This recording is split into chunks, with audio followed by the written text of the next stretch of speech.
Good morning, everybody. Happy April 2025. Sorry I'm a little late, but I'm, still a busy time of season for me. So today we're going to tie a quick one, just a variation of a nymph that I did years ago on my old page, called the Blueback Nymph. We're going to do this one today in a Hendrickson flared style. We're going to do this guy right here, the beadless version, because that's the one I like to fish the most. But for you Euro folks that like tungsten in there, that's what the beaded one looks like. Recipe's not too much different. Rather simple nymph pattern based off of a hare's ear, just using some different colors of dubbing and stuff. Nothing revolutionary here. So I'm going to start. I've got a number 12 Arex FW 561 nymph hook in a device. You can use like a 16, 14, 12 for the sizes. I'm going to start with a little bit of gel Loctite because we're going to put a little bit of lead on the underbody. Just going to use some flat lead here. You'll see why I do that in a moment. If you were one of the folks that were lucky enough to be in the tying class, the last one I did for the season, it was mostly on bugs. We talked about a lot of the preseason nymph patterns, and I carry a handful of different nymphs for the Hendrickson for pre-emergence, and this is one of them I just like to tweak and has become one of my favorites. So we're going to use a dark brown Vivus 8/0. Just going to start our thread, go right over those lead wraps. Our tails are pretty easy. We're going to use some mallard flank here, and this is kind of like a yellowish color.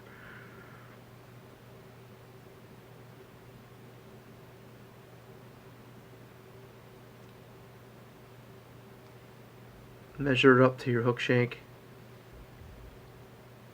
Should be about 3/4 of that. Just transfer it to your sport hand. Go right to the bend. Tie in our rib. We're going to use gold colored ultra wire just because with this dark brown it's going to show a little bit better. And you can just take your thread right up onto that lead body. The dubbing I use is a dark brown. This is I have a giant bag of this stuff. It's kind of like a synthetic mixed in with some natural hair. I really like it. I forget who makes it. They may not even make it anymore, but you could use any kind of a dark brown hair dubbing. Just going to twist a nice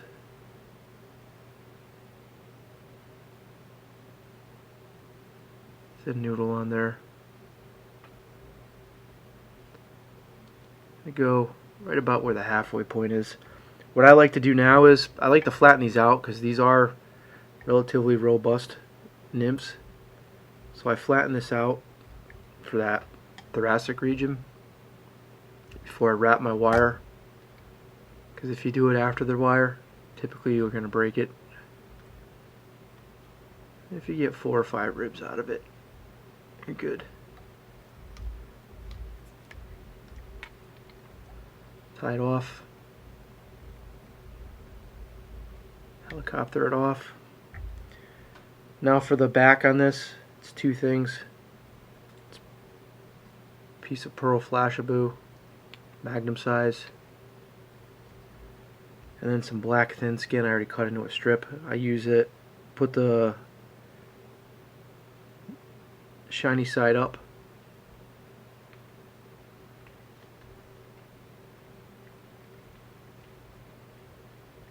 Bring your thread right up to the base. And now what we're going to do is you're going to take your bobbin and spin it counterclockwise. That's going to help you flatten that thread out because we're going to do a split thread on this.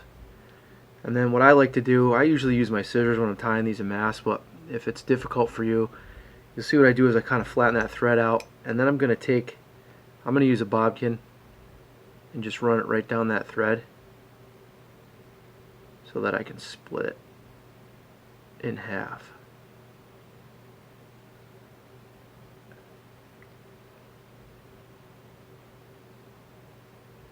There we go. And then put my fingers through there and open it up.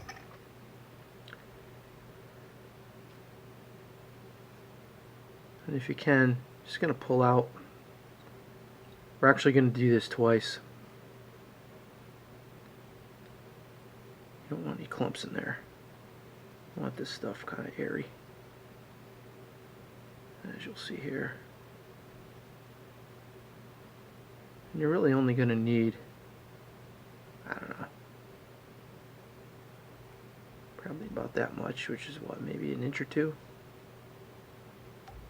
Close your thread, and then take your bobbin and spin it clockwise. Now twist that right into a rope. The reason we do this on nymphs rather than doing a dubbing loop, especially if you're trying to make like a really sparser bodied dubbing loop, as you'll see here, this really is the way to go.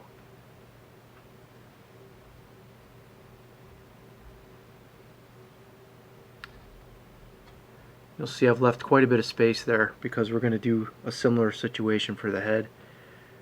The legs are the same. We're going to use some mallard flank for the legs. So what I do is just take a clump, and you'll see this one's naturally curved. So if you got any curved mallard flanks, these are the perfect ones for this because you can work with the curve. I want those legs to kind of flare out, so I tie them in like so on either side. So grab them with my support hand. 1 loose catch wrap, 2, 3. If I need to reposition, kind of pull them a little bit. Do the same for the near side.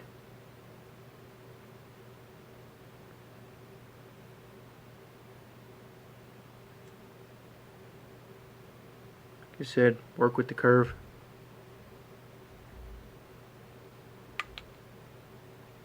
Once, twice.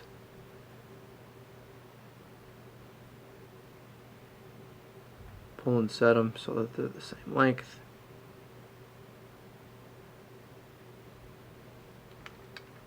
Tie those off. Trim your butt ends.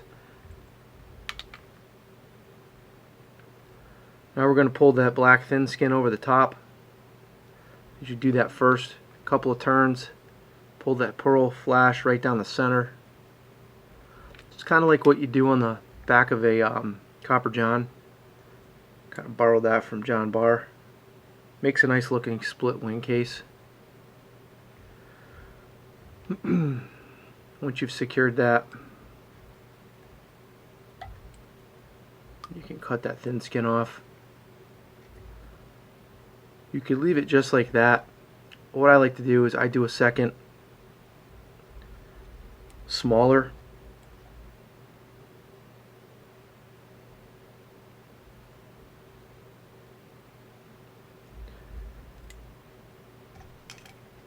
Split thread, dubbing noodle.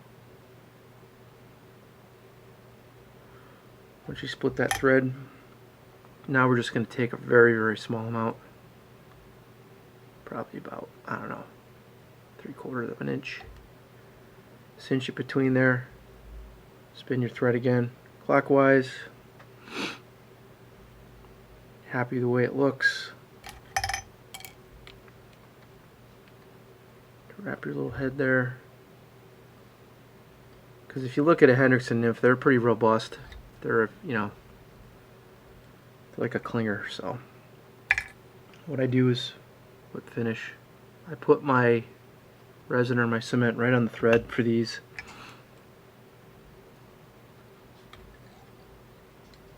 Tie it off. You can wait a second. Take some thicker resin. Move those fibers out of the way because we're going to put some of a little bubble right over that. If you get some in the hair, it's no big deal. Pop it out after. Now you hit it with your torch. Take your little Velcro. If you got any really long guard hairs in there, you can just pull them out now.